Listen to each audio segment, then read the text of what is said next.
Pourquoi ma grande sœur ne me parle plus? C'est la question que tu te poses en tant que petite sœur ou petit frère. Bonjour, bonsoir à toutes et à toutes et bienvenue sur ma chaîne. Je m'appelle Lily. Aujourd'hui, je vais donc de nouveau attaquer le sujet de la famille. J'avais il y a quelques jours déjà abordé le sujet en parlant des 4 principaux départs de feu. D'accord? À l'origine de beaucoup de problèmes dans une famille. Je mettrai le lien dans la barre de description. Mais aujourd'hui, je voulais attaquer un autre angle. Je voulais entrer dans les précisions aujourd'hui. Le rapport grande sœur et petite sœur, ou grande sœur et son petit frère. Qu'est-ce qui fait qu'à un moment donné, votre grande sœur ne vous parle plus? Je vais me baser donc sur ma propre expérience et sur ce que je vois autour de moi.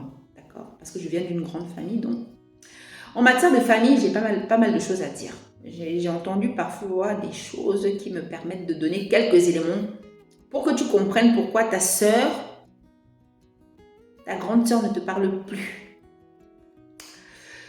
Déjà, il se peut que, première chose en fait, il se peut que ta sœur soit un peu, jalouse de toi. Ça peut arriver, oui.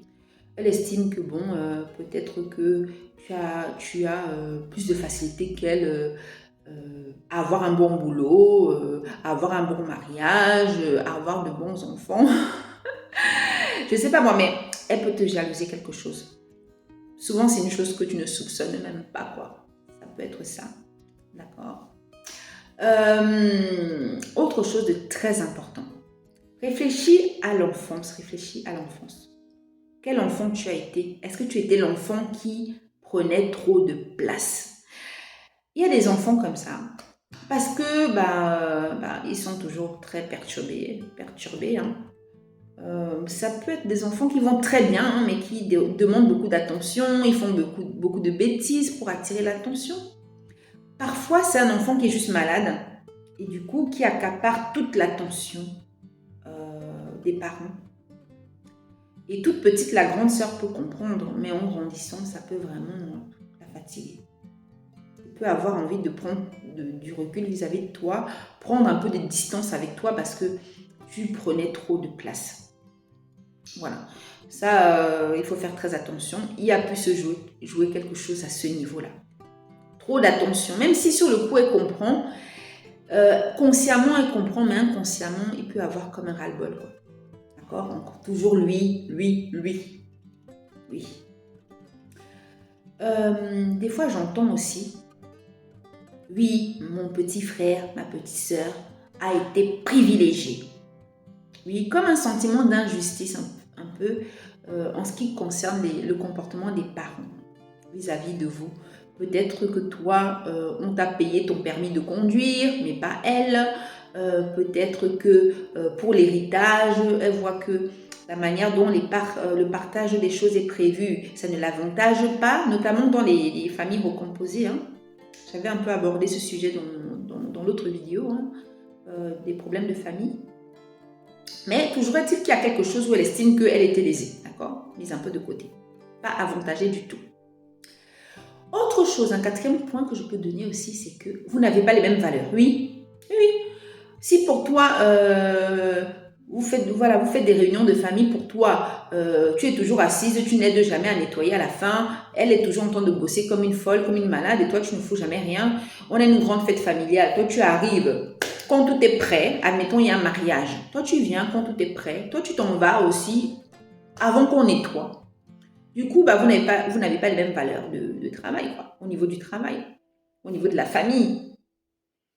Donc, elle commence à avoir une mauvaise image de toi, à dire que c'est quoi ça, c'est quoi cette feignante? Elle vient juste manger, elle s'en va. Réfléchis aussi à ça. Comment tu te comportes pendant les réunions de famille? Est-ce que tu aides ou pas? Comment tu parles aux parents? Est-ce que tu parles mal aux parents ou pas? Ça, ce sont des valeurs différentes aussi en fonction des sœurs. Est-ce qu'elle estime que tu as du respect pour vos parents, pour votre mère ou pas? D'accord? Ça va vous aider à clarifier les choses. Enfin, le dernier point où tu peux réfléchir, sur lequel tu peux réfléchir aussi, c'est que il y a peut-être des non-dits, des conflits d'enfance non clarifiés. Peut-être que toute petite, vous êtes disputés pour un petit truc. Elle te faisait parfois des petits reproches sur de petites choses. Toi, tu disais, ouais, bon, ça date. Réfléchis un peu à tout ce qu'elle te reprochait il y a longtemps. Peut-être qu'elle te disait, oui, j'en ai marre de toi. Je suis ta sœur, mais tu n'es jamais disponible pour moi. Quand je reviens de tel voyage, que je dis que je serai là, tu n'es pas là. Tu me prouves finalement que tu t'en fiches de moi, je ne compte pas pour toi. Réfléchis à tous les non-dits d'aujourd'hui, mais qui, dans le passé, étaient des choses dites clairement, que tu n'as pas pris vraiment au sérieux. Pensons que ta sœur était acquise pour toujours.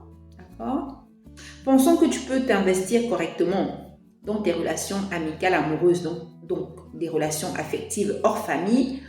D'accord? Pensons que tu peux t'investir dans ces relations-là et croire que ta famille, elle est acquise. D'accord? Réfléchis un peu à tout ça. J'espère que tout ça, une fois que tu as pensé à tous les critères que je viens de citer, il n'y en avait que 5, si tu comptes. J'espère que ça t'aidera du coup à mieux comprendre pourquoi ta grande sœur ne te parle plus. Et je suis curieuse de savoir si ça t'a aidé ou pas. D'accord. Et je te dis à très vite.